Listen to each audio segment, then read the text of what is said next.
Hello viewers, this is me Abdul Al Mahmud আছি আপনাদের সাথে। আজকের টিউটোরিয়ালে আমরা দেখব ইনপুট এবং আউটপুট সিস্টেমটা সি শার্পে। তার আগে বলে রাখি, প্রথম টিউটোরিয়ালটাতে আমরা দেখেছি, সেকেন্ড টিউটোরিয়াল যেটা হ্যালো ওয়ার্ল্ড ছিল, সেটাতে আমরা দেখেছি কিভাবে আউটপুট শো করা যায়, তাই না? আমরা একটা মেসেজ শো করেছিলাম, কিন্তু এখন আমরা দেখব ইউজারের কাছ থেকে একটা ইনপুট নিব এবং সেটা কিভাবে আউটপুট হিসেবে শো করব, অর্থাৎ ইনপুট এবং আউটপুট সিস্টেমটা আমরা এই টিউটোরিয়ালে দেখব। আচ্ছা, তার একটা ব্যাপার খেয়াল করি, আমরা এখানে এই যে ফোল্ডার নেমটা চেঞ্জ করে ফেলেছি এক্সাম্পলস, সেজন্য এখানেও বেসিকের পরে কি বেসিক, তারপর হচ্ছে ফোল্ডার নেম এক্সাম্পলস, আমরা এখানে এক্সাম্পলস দেখতে পাচ্ছি। আচ্ছা, এখন আমরা যে কাজটা করতে চাচ্ছি যে ইনপুট এবং আউটপুটটা দেখব, তাই না? আমরা আউটপুটটা দেখে ফেললাম, আমরা এখন ইনপুটটা দেখব, তাই না? আচ্ছা, কিভাবে ইনপুট করা যায় দেখি। কনসোল ডট আউটপুটের জন্য আমরা রাইট লিখতাম, ইনপুটের জন্য আমরা রিড লাইন লিখব। দ্যাটস ইট, আর কিছুই না। আচ্ছা, তাহলে এখানে আমরা ইউজারকে একটা হিন্ট দেই, প্লিজ ইনপুট এ ওয়ার্ড। ওকে, তাহলে ইউজারকে বলতেছি যে একটা ওয়ার্ড তুমি ইনপুট করো, এবং ইউজার তারপর একটা ইনপুট করলো, কিন্তু সেটা কি শো করার মতো কোনো ব্যবস্থা আমরা এখনো করতে পেরেছি না। এখন সেটা শো করার মতো ব্যবস্থা করব। তাহলে আমরা যেহেতু প্রিন্ট করব বা আমরা ডিসপ্লে করব, তাহলে আমরা এটা কপি করলাম, পেস্ট করলাম, এখানে লিখি দ্য ওয়ার্ড ইজ। আমরা কি করতে পারি এখন, একটু আইডিয়া করেন তো কি করা যায়। আমরা একটা কাজ করে ফেলি, আমরা এখানে একটা ভ্যারিয়েবল ডিক্লেয়ার করি, যেহেতু এটা একটা স্ট্রিং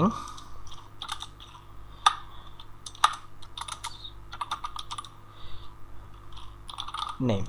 ওকে, এখন আমরা কি করতে পারি সেটা হচ্ছে এই স্ট্রিং এর পরে ক্লাস দিয়ে জাস্ট এটা অ্যাড করে দিলাম। কারণ বুঝতে প্রবলেম আছে কি না আমি জানি না, আপনারা অবশ্যই কমেন্টে জানাবেন যদি বুঝতে প্রবলেম হয়। আমি একটু রিক্যাপ করি কি করলাম।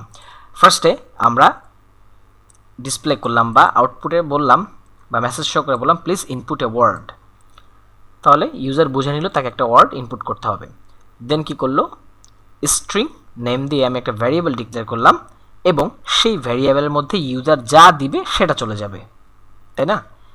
সেই ইনপুটটা নেওয়ার জন্য কী করতে হবে, কনসোল ডট রিড লাইন মেথডটা কল করতে হবে, আর কিছুই না। তাহলে ইউজার একটা ইনপুট দিল বা একটা ওয়ার্ড দিল, সেটা কোথায় চলে গেল, নেমের মধ্যে। এখন সেটা তো শো করতে হবে, তাই না? শো করবো কীভাবে বা ডিসপ্লে করবো কীভাবে সেটা আমরা জানি, কনসোল ডট রাইট, এবং লিখলাম দ্য ওয়ার্ড ইজ, তারপরে প্লাস দিয়ে আমরা এই ভ্যারিয়েবলটা লিখে দিলাম, তার মানে ইউজার যে ওয়ার্ডটা দিল সেটা শো করবে। তাহলে আমরা দেখি আসলে আমরা কতটুকু কী করতে পেরেছি।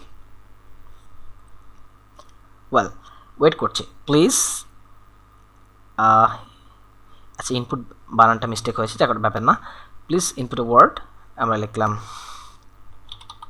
হ্যালো, ইন্টারপ্রেস করলাম, লাস্টে দেখাচ্ছে দ্য ওয়ার্ড ইজ হ্যালো। আচ্ছা, আমাদের একটা লাইন ব্রেকার দরকার ছিল, তাই না? আমরা এখানে একটা লাইন ব্রেক দেবো, কীভাবে, \n, সেভ দিলাম, আবার রান করে দেখি।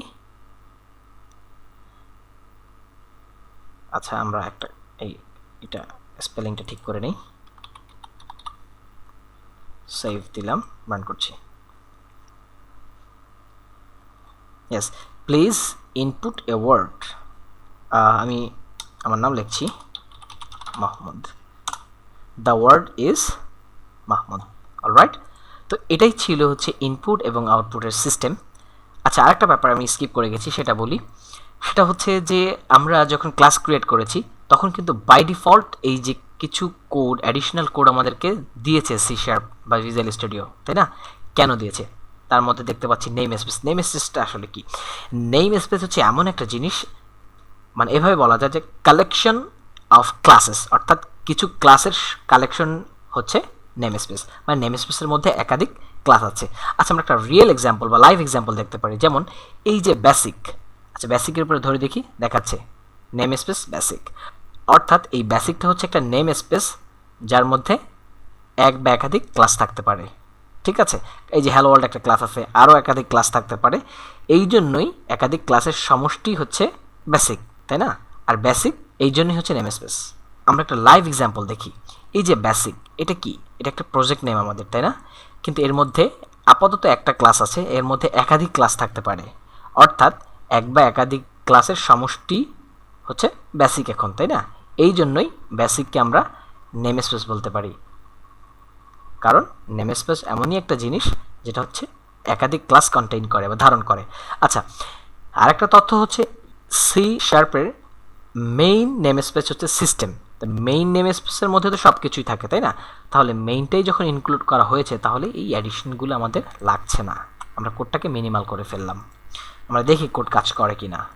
আমরা এবার স্টার্ট করছি। বলছে please input a word.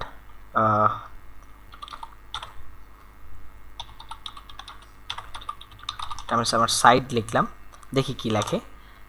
The word is webnexusb.com। Alright, so এটাই ছিল আজকে টিউটোরিয়ালের মূল কনসেপ্ট।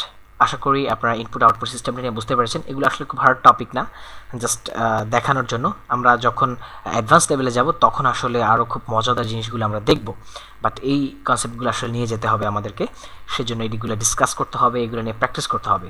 তো আশা করবো আপনারা এটা বুঝতে পেরেছেন। কোনো প্রবলেম থাকলে অবশ্যই কমেন্টে জানাবেন, আমি অ্যাজ সুন অ্যাজ পসিবল আপনাদের কমেন্টগুলো রিপ্লাই করার চেষ্টা করবো ইনশাআল্লাহ। So far, thanks for watching this video. Keep connected. Thank you so much.